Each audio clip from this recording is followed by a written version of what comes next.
Your twin flame is dreaming of you. Right now, as you listen to these words, there is a high probability that in their sleeping hours, you are visiting them in ways that feel more real than waking life. These aren't ordinary dreams. These are visitations, soul-to-soul encounters that happen in the astral realm, in that liminal space where the physical world's limitations dissolve and true connection can flourish unimpeded by ego, fear, or circumstance. In these dreams, you may be communicating things that words in the 3D world have failed to convey. Perhaps you're embracing, laughing, solving conflicts that remain unresolved in waking life, or simply existing in that peaceful, profound silence that only twin flames understand. When they wake, there is often a lingering sensation, a warmth where your hand would be, the echo of your voice, the distinct feeling that you were there, truly there, even if their logical mind tries to dismiss it as just a dream. These dream encounters are leaving marks on them. They wake up with an ache, a longing, a confusion about why reality feels less real than what they just experienced with you.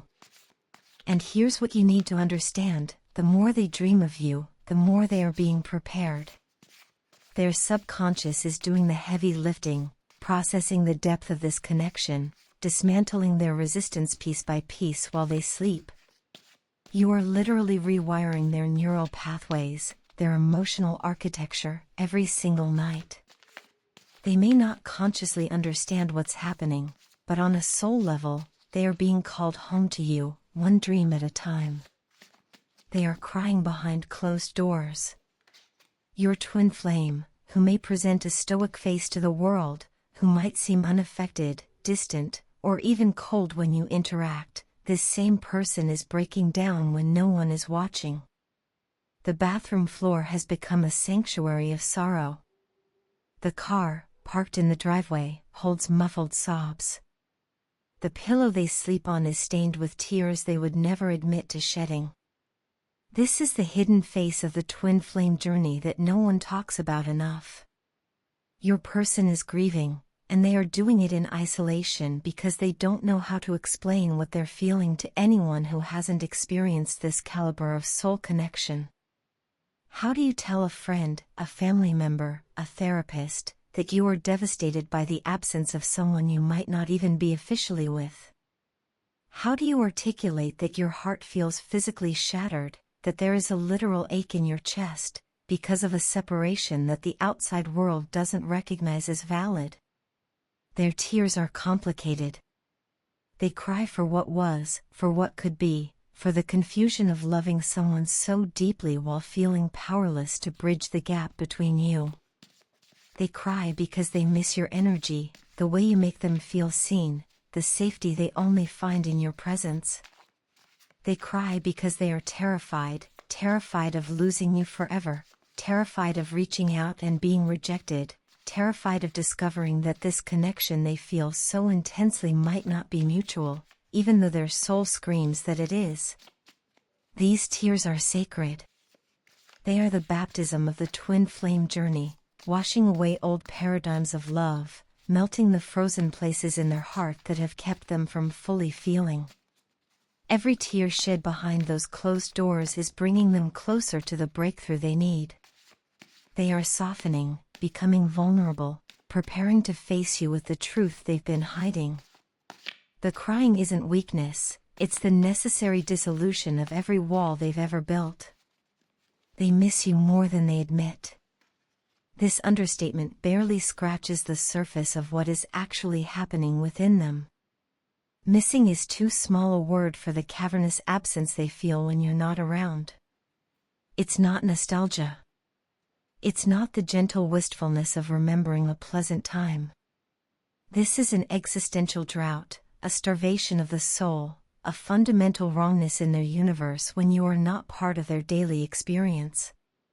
To the world, they might say, "Yeah, I think about them sometimes," or "I wonder how they're doing," or offer some other diluted version of the truth. But inside, it is relentless. You are the first thought upon waking, the constant background hum throughout the day, the last desperate prayer before sleep claims them. They see your face in strangers who share your hair color, your build, your way of walking. They hear your laugh in crowded rooms. They catch your scent in places you've never been, phantom traces of your perfume or cologne that make them turn their heads sharply, heart pounding, only to find empty air. The gap between what they feel and what they express is creating a particular kind of torture. They are constantly editing themselves, monitoring their words, ensuring they don't reveal too much, don't scare you away, don't admit the depth of their obsession, because that's how it feels to them, like obsession, like madness, like something unhealthy even though it's the purest love they've ever known. They miss your voice, your touch, your opinions, your presence in the spaces of their life where only you fit. They miss the future they haven't had the courage to build with you yet. They miss versions of you that exist only in their imagination, the you that is their partner, their confidant, their home. Your absence is destroying them. This is not hyperbole. This is the raw, unvarnished truth of what happens when twin flames are separated. You must understand that in genuine twin flame connections, you are not just a significant person in their life, you are a fundamental component of their energetic ecosystem. Your presence regulates them, inspires them, grounds them, enlivens them. Without you, systems begin to fail. They are experiencing a destruction that is both terrifying and transformative. Old coping mechanisms are crumbling. The distractions that used to work, workaholism, casual relationships, substance use, endless entertainment, are suddenly ineffective, hollow, tasteless. Nothing fills the U-shaped void. They might be going through the motions of their life, but internally, there is a catastrophe occurring. Their values are being questioned. Their priorities are being forcibly rearranged. The life they built before knowing you is being revealed as insufficient, incomplete, a house of cards that cannot stand without the foundation you provide. This destruction is purposeful, though they may not see it yet. The universe is using your absence to demolish everything in them that is not aligned with love, with truth, with their highest self. Ego structures are collapsing. False identities are being burned away. They are being brought to their knees, and from that humble position, they are finally able to see what truly matters. You matter. This connection matters. Everything else is negotiable, disposable, temporary. The destruction is making space. Space for honesty. Space for vulnerability. Space for you. Your name lives in their mind. It is a permanent resident now, not a visitor. They hear it internally in their own voice, in your voice, sometimes in the voice of strangers who sound like you. It appears in their mental dialogue unbidden, constantly, maddeningly. I wonder what you is doing. I wish you were here. You would love this. You would know what to say. This is not the occasional reminiscing of a past love. This is a haunting, a beautiful haunting, where you have colonized their consciousness so thoroughly that they couldn't evict you if they wanted to, and part of them has tried, hasn't it? They've attempted to distract themselves, to rationalize away the intensity, to date other people, to move cities, to change jobs, to do anything that might quiet the constant chorus of your name in their thoughts. But you persist. You remain. You are etched. Your name has become synonymous with concepts that frighten and exhilarate them. Love. Home. Destiny. Fear. Longing. Purpose.